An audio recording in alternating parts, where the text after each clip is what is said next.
झारेला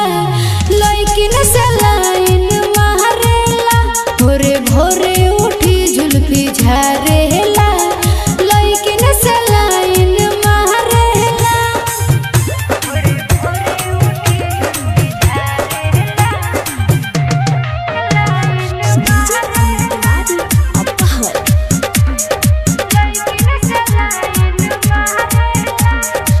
का कोई सखी रोज करे करनामा पढ़ल बानी परेशानी में गांव के लफुअन के पीछे उजा के फसल बा दूसरा कहानी में एहो सुना का कोई सखी रोज करे करनामा